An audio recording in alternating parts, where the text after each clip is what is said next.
오늘은 많은 분들이 궁금해하실 주제, 바로 젊은 세대가 골프를 외면하는 이유에 대해 깊이 있게 다뤄보려고 합니다. 한때는 2030 세대 사이에서도 열풍이 불었던 골프, 이른바 골린이라는 신조어까지 생겨날 정도로 MZ세대에게는 새로운 취미이자 사회생활의 일부로 자리매김하는 듯 보였습니다. 하지만 최근에는 그 뜨거웠던 열기가 서서히 식어가며 분위기가 사뭇 달라졌다고 하는데요. 과연 어떤 복합적인 이유들 때문에 젊은 골퍼들이 필드를 떠나고 있는 걸까요? 그리고 한국 골프 산업은 현재 직면한 이 위기를 어떻게 지혜롭게 헤쳐나가야 할지, 지속 가능한 성장을 위한 해법은 무엇인지 함께 심층적으로 분석해보고자 합니다. 이 모든 질문에 대한 답을 지금부터 함께 찾아보겠습니다. 먼저 현재 한국 골프장의 현황부터 면밀히 살펴보겠습니다. 2025년 1월 말 기준으로 운영 중인 골프장은 약 526개소이며 18월 기준으로 환산하면 무려 604개소에 달합니다. 2026년에는 이보다 조금 늘어난 546개소 중 527개소가 활발히 운영되고 있는 것으로 파악됩니다. 특히 주목할 만한 점은 골프장 유형의 변화입니다. 대중형 골프장이 꾸준히 증가하는 추세인 반면 과거 골프 산업을 이끌었던 회원제 골프장은 그 수가 점차 줄고 있다는 것입니다. 현재 운영 중인 골프장 중 회원제는 152개소, 비회원제는 375개소로 대중형 골프장의 비중이 압도적으로 높습니다. 이는 골프장의 운영 트렌드가 회원 중심에서 대중 중심으로 변화하고 있음을 명확히 보여주는 지표입니다. 흥미롭게도 비회원제 골프장의 이용 밀도가 더 높고 운영 효율도 더 좋다는 분석이 지배적입니다. 지리적으로는 골프장들이 수도권, 강원, 영남, 제주권에 주로 밀집되어 있는 특징을 보입니다. 오로라 CC, 모나크 CC, 힐데스하임 CC 등 새로운 골프장들이 전국적으로 꾸준히 등장하며 골프 산업의 외형은 꾸준히 성장하는 것처럼 보입니다. 그러나 이러한 양적인 성장 이면에 자리한 질적인 변화와 위기의 징후들을 간과해서는 안 될 것입니다. 전체 골프 인구는 2023년 기준 한국 성인의 16.9%인 624만 7천여 명으로 집계되었습니다. 이는 상당한 규모의 레저 인구를 의미하지만 코로나19 팬데믹 이후 골프장 이용객은 눈에 띄게 감소하고 있습니다. 2024년에는 4,741만 명이었던 연간 이용객 수가 2025년에는 4,641만 명으로 무려 100만 명이나 줄어들며 3년 연속 감소세를 보였습니다. 이러한 감소 추세는 단순히 일시적인 현상이 아니라 골프 산업 전반의 구조적 변화를 예고하는 심각한 신호로 해석될 수 있습니다.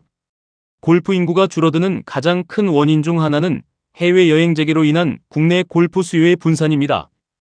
팬데믹 기간 동안 해외여행이 사실상 불가능해지자 국내 골프장으로 눈을 돌려 골프를 즐겼던 많은 이들이 다시 해외로 발길을 돌리고 있는 것이죠.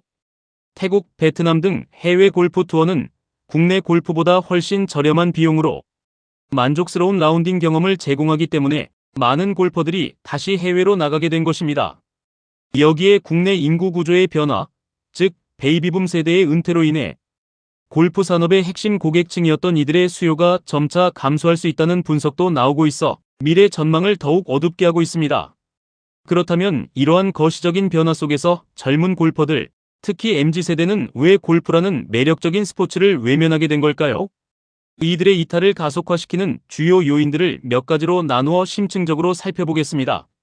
가장 첫 번째이자 가장 강력한 이유는 바로 경제적 부담입니다. 골프는 돈 먹는 하마라는 별명이 붙을 정도로 비용이 많이 드는 스포츠입니다.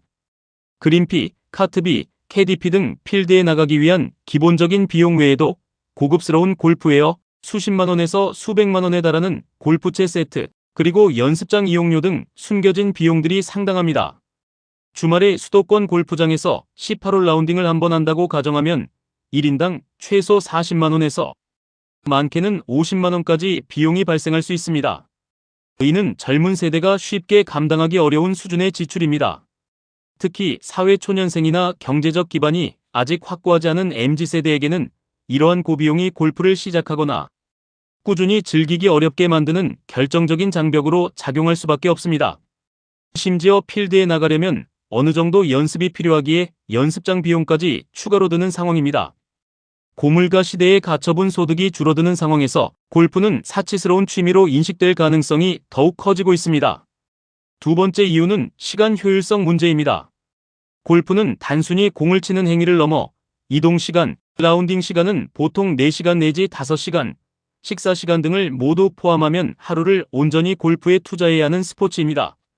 이동 시간을 포함해 최소 8시간에서 길게는 10시간 이상이 소요되는 것이 일반적입니다. 바쁜 현대사회, 특히 주 52시간 근무제가 정착된 상황에서 젊은 층은 이처럼 긴 시간을 투자하는 것에 부담을 느낍니다. 하루를 통째로 할애해야 하는 골프 대신 짧은 시간 안에 즉각적인 즐거움과 만족감을 얻을 수 있는 다른 레저 활동으로 눈을 돌리는 경향이 강해지고 있습니다. 예를 들어 퇴근 후 저녁 시간에 즐길 수 있는 클라이밍, 짧은 주말을 이용한 등산, 혹은 한두 시간 내외로 즐길 수 있는 테니스 등이 더욱 매력적인 대안으로 떠오르고 있는 것이죠. 시간 대비 즐거움이나 이득이 적다고 판단하는 젊은 층이 늘어나면서 골프의 매력이 상대적으로 줄어들고 있는 것입니다. 세 번째로는 SNS 문화 변화도 젊은 골퍼들의 이탈에 한몫을 합니다. 불과 몇 년 전만 해도 인스타그램 등 SNS에는 골프 패션이나 골프 인증샷이 넘쳐났습니다. 예쁘고 멋진 골프웨어를 입고 잘 관리된 푸른 필드 위에서 찍은 사진들은 젊은 세대에게 일종의 과시이자 자신을 표현하는 수단으로 활용되었습니다. 골프가 트렌디하고 힙한 활동으로 여겨지기도 했죠. 그러나 이제는 그러한 보여주기식 골프 문화가 점차 약해지고 젊은 층의 관심사가 다른 활동으로 빠르게 이동하고 있습니다. 과도한 꾸밈이나 물질적인 과시보다는 본질적인 즐거움과 건강, 그리고 지속 가능한 가치를 추구하는 경향이 강해지면서 골프의 매력도가 상대적으로 떨어진 것입니다. 이제는 골프보다는 테니스, 러닝, 등산, 혹은 캠핑이나 서핑 등 자연 속에서 즐기는 활동들이 더욱 트렌디한 취미로 각광받고 있습니다. 이들은 가성비도 좋고 즉각적인 만족감을 주며 SNS에도 자연스럽고 진솔한 모습을 공유하기에 적합하다는 장점이 있습니다. 마지막으로 골프장 운영 방식에 대한 불만도 젊은 골퍼들의 이탈을 부추기는 중요한 요인 중 하나입니다.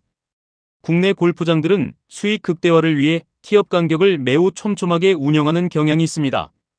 이로 인해 플레이가 지연되면 팀에 피해를 주지 않기 위해 서두르거나 심지어 캐디나 마샬로부터 빠른 플레이를 재촉받는 경우가 비일비재합니다. 이러한 플레이 재촉 문화는 골프 본연의 여유와 즐거움을 심각하게 방해하며 초보 골퍼나 여유를 즐기고 싶은 젊은 층에게는 큰 스트레스로 작용합니다. 충분히 연습하고 다음 샷을 고민할 시간조차 주어지지 않는 환경에서 골프의 재미를 느끼기는 어렵습니다. 이러한 불만은 결국 골프에 대한 흥미를 떨어뜨리는 결과를 초래하며 다시 필드를 찾지 않게 만드는 요인이 되고 있습니다. 그렇다면 이러한 복합적인 위기 속에서 한국 골프 산업은 어떻게 살아남을 수 있을까요? 그리고 지속 가능한 발전을 위한 전략은 무엇일까요? 가장 시급한 것은 바로 비용 인하와 대중화입니다. 현재의 고비용 구조를 과감하게 개선하고 더 많은 사람이 부담 없이 골프를 즐길 수 있도록 대중화와 접근성 향상에 전력을 다해야 합니다. 특히 그린피 인하가 절실합니다. 골프장의 높은 땅값, 막대한 유지보수 비용, 인건비, 그리고 캐디피 등 복합적인 비용 구조 때문에 그린피가 고가로 책정되는 것은 이해할 수 있는 측면도 있습니다. 하지만 젊은 세대의 유입을 유도하고 이탈을 막기 위해서는 현실적인 가격 조정을 고민하고 다양한 할인 정책이나 멤버십 제도를 도입하는 등 파격적인 노력이 필요합니다. 한 가지 흥미로운 논의는 법인카드 사용 제한이 그린피 인하에 도움이 될까? 하는 부분입니다. 일각에서는 법인카드를 통한 골프 라운딩이 많아 그린피가 고가로 유지되는 측면이 있다는 지적이 있습니다. 만약 법인카드 사용을 합리적으로 제한하거나 규제한다면 이는 골프장들이 자율적으로 그린피를 인하하도록 유도하는 효과를 가져올 수 있을지 진지한 사회적 논의가 필요합니다. 이는 단순히 비용 문제를 넘어 골프가 지닌 특권층 스포츠라는 이미지를 탈피하고 보다 대중적인 이미지로 전환하는 데 기여할 수도 있습니다. 또한 앞으로 골프장의 양극화 현상에 대한 대비도 철저히 필요합니다. 전문가들은 미래 골프장이 고급 프리미엄 골프장, 대중형 골프장, 그리고 생존이 어려운 골프장으로 세 부류로 명확하게 나뉠 가능성이 크다고 예측합니다. 특히 지방 골프장의 어려움은 심각한 수준입니다. 수도권 골프장은 여전히 비교적 견고한 수요를 유지하고 있지만 지방 골프장은 인구 감소와 이용객 이탈로 인해 운영 자체가 위태로운 상황에 처해 있습니다. 지방 골프장들이 살아남기 위해서는 지역 특성을 살린 차별화된 서비스 개발, 관광과 연계한 패키지 상품 출시, 혹은 리조트형 복합시설로의 전환 등 창의적인 전략 마련이 시급합니다. 골프장들의 수익 구조를 살펴보면 그린피 외에도 카트피, 식음료, 골프용품 판매, 부대시설 이용료 등 다양한 수입원이 존재합니다. 이 중에서 최근 캐디 없는 골프장, 즉 무캐디 골프장에 대한 수요가 젊은 층을 중심으로 빠르게 늘고 있다는 점은 매우 주목할 만합니다. 캐디피는 그린피와 함께 골프 비용에서 큰 비중을 차지하는데 이 부담을 덜기 위해 무캐디 골프장을 선호하는 추세가 확산되고 있습니다. 비용 절감과 함께 캐디의 개입 없이 동반자들과 자유롭고 편안하게 플레이하기를 원하는 젊은 층의 니즈를 반영한 것입니다. 무캐디 골프장의 확대는 젊은 층의 골프 유입을 늘릴 수 있는 효과적인 방법이 될 뿐만 아니라 골프 산업의 새로운 트렌드를 형성하는 중요한 축이 될 수 있습니다. 결론적으로 한국 골프 산업이 현재의 위기를 극복하고 지속 가능한 성장을 이루는 유일한 방법은 비용을 낮추고 대중화하며 젊은 층이 부담 없이 즐길 수 있는 환경을 적극적으로 조성하는 것입니다. 무캐디 확대, 그린피 현실화, 그리고 플레이 속도를 개선하여 골프 본연의 여유와 즐거움을 되찾아주는 노력이 필수적입니다. 더 나아가 기술 혁신을 통한 새로운 골프 경험을 제공해야 합니다. AI, IT 기술을 활용한 스마트 골프장 시스템 도입, 가상현실 VR 및 증강현실 AR 기술을 접목한 시뮬레이션 골프 개발, 1인 골프나 마이크로 투어와 같은 새로운 형태의 골프 상품 개발 등을 통해 젊은 세대의 흥미를 유발해야 합니다. 또한 탄소 배출 관리, 친환경 인증 등 ESG 경영을 적극적으로 도입하여 환경적 책임감을 보여주는 것도 중요합니다. 골프와 IT, 환경교육, 헬스케어를 결합한 복합 문화공간으로의 진화는 골프장을 단순한 스포츠 시설이 아닌 다목적 여가 공간으로 확장시켜 새로운 가치를 창출할 수 있습니다. 궁극적으로는 MZ세대의 소비 패턴과 가치관을 깊이 이해하고 이들을 위한 맞춤형 마케팅 전략을 수립하는 동시에 60대, 70대 시니어 골퍼들을 위한 특별 이벤트와 서비스도 균형 있게 기획하여 모든 세대가 함께 즐길 수 있는 포괄적인 골프 문화를 만들어가는 것이 가장 중요합니다. 특정 세대에만 치중하는 것이 아니라 모든 연령대의 골퍼들이 만족할 수 있는 환경을 조성해야만 골프 산업의 파이를 키울 수 있습니다. 한때 특정 계층의 전 유물이었던 골프는 한국의 경제 성장과 함께 점진적으로 대중화의 길을 걸어왔습니다. 특히 팬데믹 시기에는 폭발적인 성장세를 보이며 젊은 세대에게도 크게 확산되었습니다. 하지만 현재는 새로운 전환기에 접어들었으며 과거의 성공 방식으로는 더 이상 버티기 어렵다는 냉정한 현실을 직시해야 합니다. 고비용 구조를 과감히 개선하고 젊은 세대가 다시 골프장을 찾을 수 있도록 매력적인 대안과 합리적인 선택지를 꾸준히 제시한다면 한국 골프 산업은 현재의 위기를 슬기롭게 극복하고 다시 한번 힘찬 도약을 이룰 수 있을 것입니다. 오늘 영상이 한국 골프 산업의 미래에 대한 고민과 해법을 찾는 데 귀중한 통찰을 제공했기를 바랍니다. 다음 시간에도 흥미롭고 유익한 경제 이슈로 여러분을 찾아뵙겠습니다. 감사합니다.